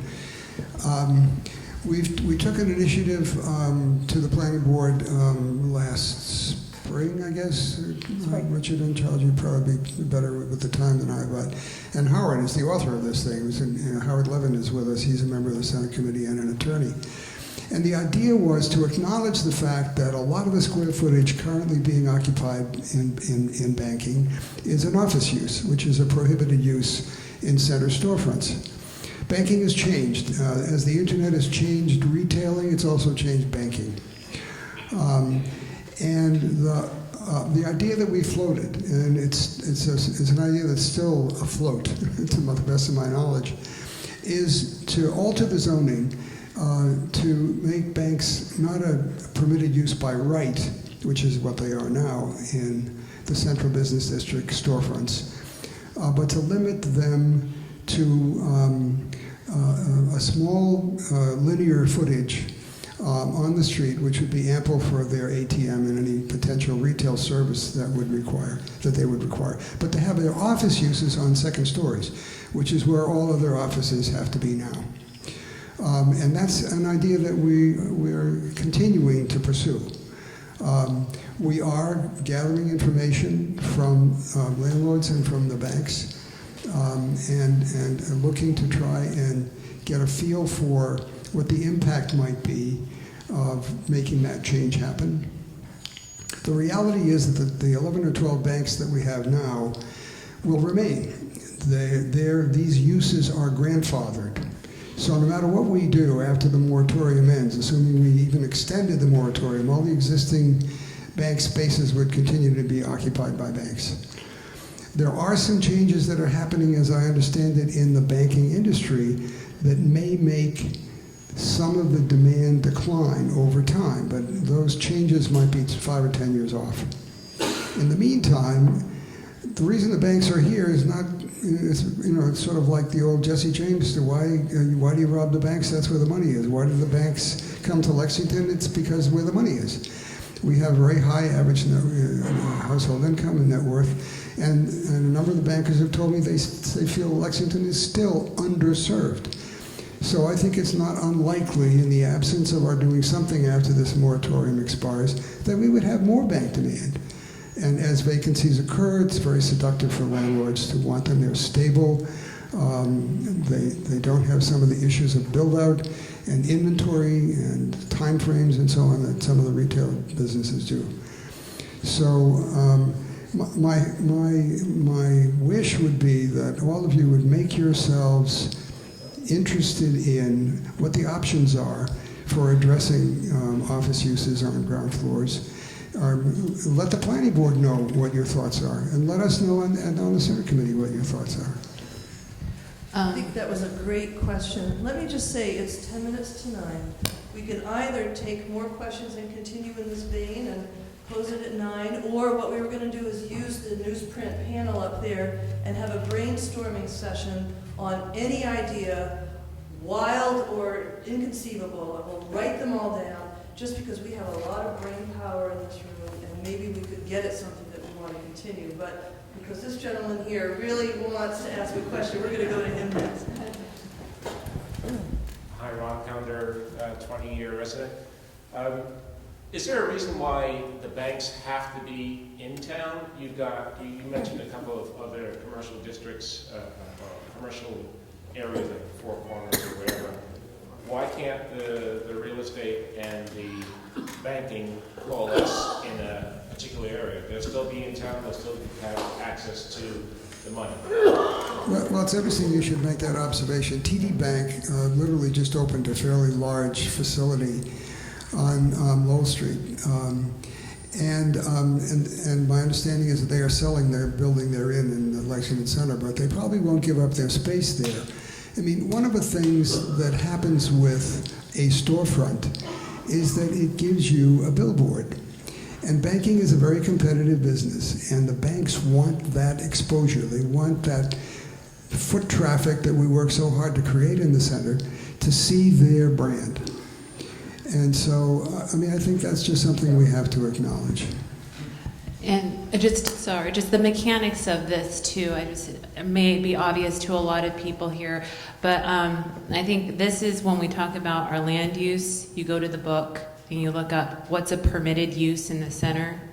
Banks are a permitted use without question. That's what he means by right. You can just move in and no questions asked.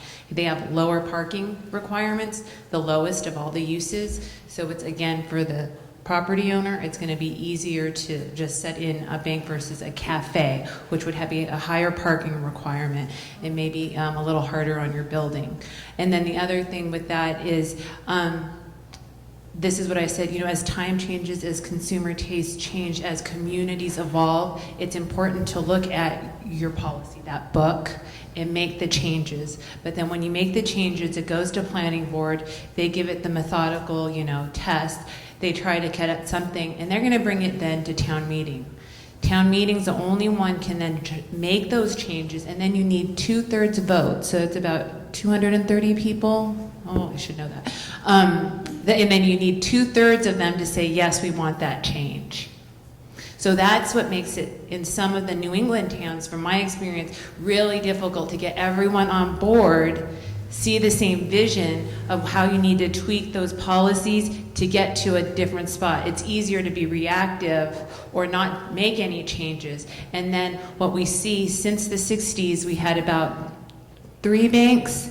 And now, over the course of time, without any changes, we have 12 banks or financial institutions. So I'm going to say right now we're going to take 2 last questions, and they're in the back. We don't mean to ignore the back of the room. Phil Cunningham, longtime resident of the town. I noticed that two stores that I now miss. Elephant's Trunk, which was a great little place to buy kids' books, had a neat location, great employees. I think they were there for a couple of years. And then the other was Valentine's, not too far away, longtime gift store that closed up and went back to Newburyport, I think. I was just curious, do the town officials or the Chamber of Commerce interview those business owners when they're about to close up or going out of business, just to find out what caused them to pull out of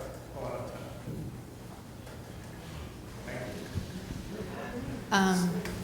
Thank you for the question. I'm going to just respond to that just as from the Economic Development Office. It's not a rigorous process.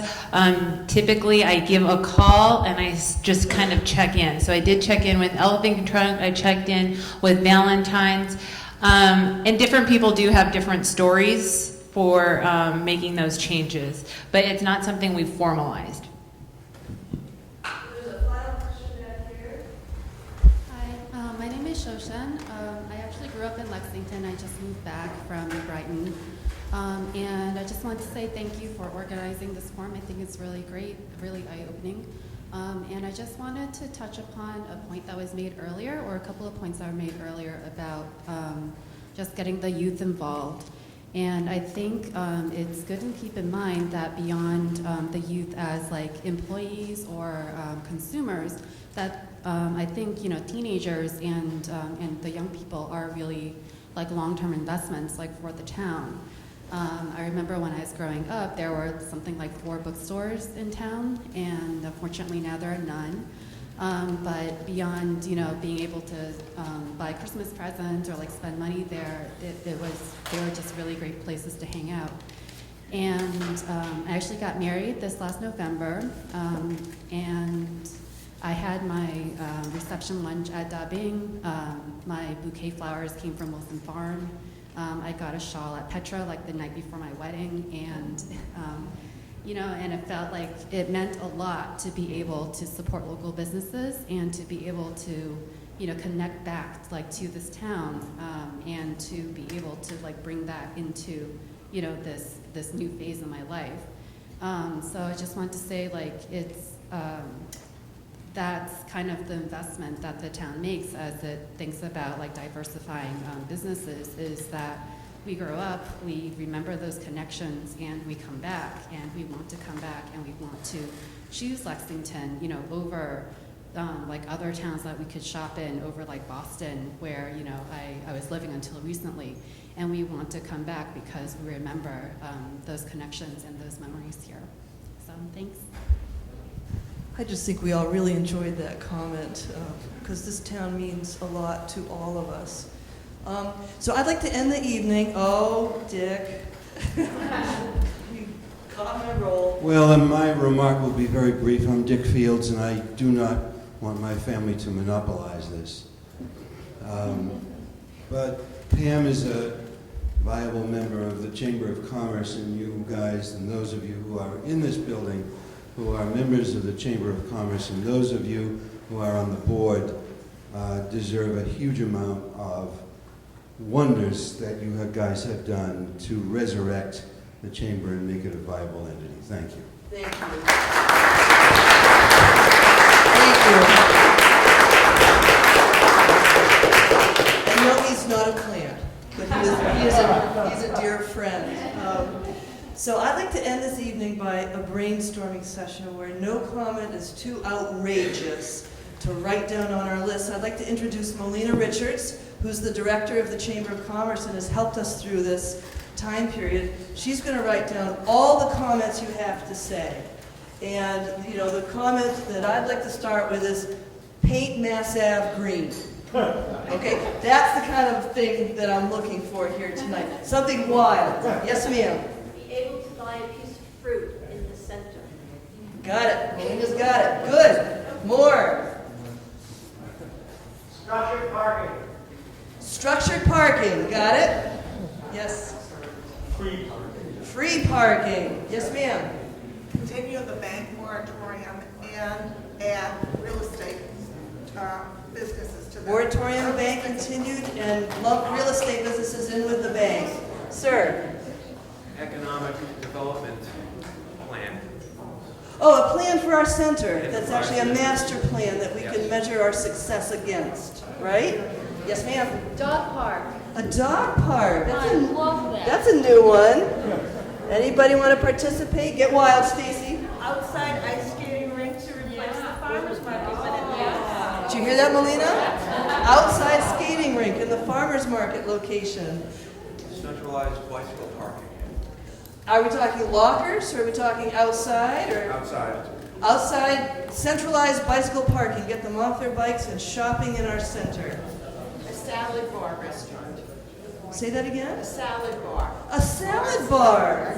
Salad bar. A salad bar for lunch. That's great. A bakery. A bakery. Make it easy for residents to know how they can influence the right people to get the changes that we want. how to involve. Yes. So How do we get involved? What can we do? Yes. You can go to Lexington Citizens Academy and learn about how the town functions. Or join Lexington Center Alliance and join the group that's wading through But that I mean, process. as a general comment to let people in the town, like the Minuteman, Yep. maybe the chamber could write a letter. If you want to see this happen, we need the town member, higher ups to know how many people want this change. And that's how you affect change. But Okay. if there's nowhere that we can really know to go to, Yeah. So a centralized something, place, some direction. guidelines, a group that's going to help lead us forward with big ideas and small ideas. They all count. Yes, sir. Electronic billboard to talk about community events and to talk about, new businesses that are coming to town and in the future, somewhere in the center so people can see it walking and driving. Electronic billboard to keep people informed about what's happening. I might add to that those little scan codes, the QC codes. Can we put them up and help people understand what are linked to a map of all of our businesses? I'm scanning. Yes, sir. More live performance of music. Outdoor live performances. Sir. Off-site employee parking. You got that one, Melina? Off-site employee parking. Since parking's such an issue, every biker into town should get a discount at any store in town. Discount for all bicyclists. Only if they come spend money, right? Yeah, well, Yeah. Yes. yeah. Talking in there about permitting, so for permitting. Permitting. We need a Or roadmap. streamlining, maybe it's a combination of both, maybe it's the mentoring program. Oh, we might as well add assessing the tax code to Melina's list, right? Very dry, but it's got to be on there. You have another one. Yes, as banks move out, no banks move back in. Do not grandfather the banks. Yes. Rooftop cafes. Rooftop cafes. We have a lot of flat roofs in our center. That's a good one. Yes. Mine are the Adirondack chairs down the alley. Love it. Adirondack chairs. Yes. Public restrooms. Public restrooms. I think we have a visitor center project going over there that could address that. Pop-up retail in empty storefronts. Pop-up retail, temporary retail. Increase the number and frequency of express routes. Increase the number and frequency of express routes. And you guys want to get wild here? Going online and making multiple positive reviews about every location in the center will help if you do that. 10 minutes out of your week. Online reviews of our businesses, it does count. It truly does. Ada Wong runs the Chamber's Facebook page. She can tell you statistics about how the Chamber has benefited from being online. Encourage Wilson Farm to open a storefront in Lexington Center for fresh produce, cheese, wine. Wilson Farm in Lexington Center. Anybody else? Stacy. Let's set up some sort of incubator that's going to bring the home retailers out of their home and maybe into the center a couple of times a month. Incubator so that they consolidates. Sell their wares as well. It's a turnover business. Yep, fledgling. Hear that, landlords? Incubators for single-person businesses that are looking to establish themselves. You had another one. You're full of them. Well, I have a question. Yes. Can the town do anything with the Edison building? I don't believe Is that an empty so. facility? The Edison building is owned by Edison. But does Edison use it for anything? As far as I know, yes, they do. There's stuff in there. The site can be talked about. There's benches in front of it and edges, and we're using their parking lot. Yes.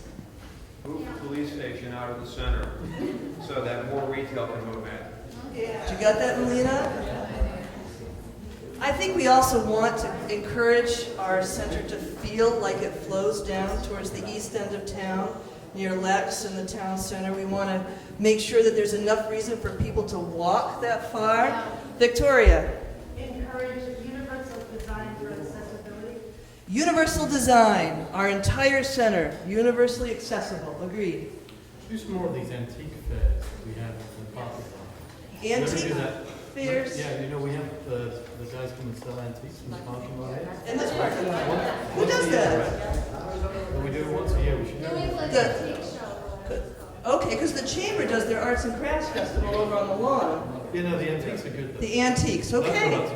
Bring the antiques. So maybe what we're saying is that a diversity of program and experiences is what keeps different types of people coming Yeah, that's a into our retail town. experience. Yes, another retail experience. That centralized calendar of events so that everybody knows all the different programming that goes on. Love it. That might be somewhere between the town. See, the chamber does events for chamber members, right? That's not everything that happens. Yeah. By the way, we encourage all of you to join the chamber. Just want to make a plug. Get your event on our new website. JP. Do the streetscape project. Do the streetscape project. Why? Increase vitality in town. Vitality. So it's about safety, access, accessibility, aesthetics, gathering areas. We make our place attractive. People will come and they'll stay. Anybody else? Or have we exhausted our... Yes? Just instead of making that online purchase, think about buying local in town.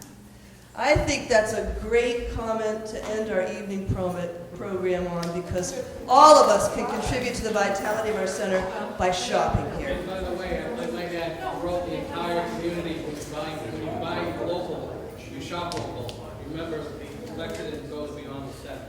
I mean, I know we're going to talk about the center, but when you're thinking about shopping local, think of other businesses that are outside. Wagon wheel. The forum is about our center, but Jim and Nick are saying our entire town can benefit from this attitude.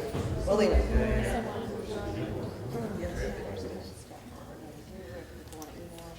Okay, so Molina and Melissa are asking, what is the next step? So that we will write up the brainstorming list, right? I think that we will prepare some compiled meeting notes, because there was some consensus about easing Historic District Commission, addressing the tax rate, working on rents. There may be less that the town can do on that, revitalizing our center, running programs that include all age groups, and Jeff. Pay attention to what the planning board is doing, bank moratorium and all that is, so read up, there's the notices. And maybe the summary of that is participate.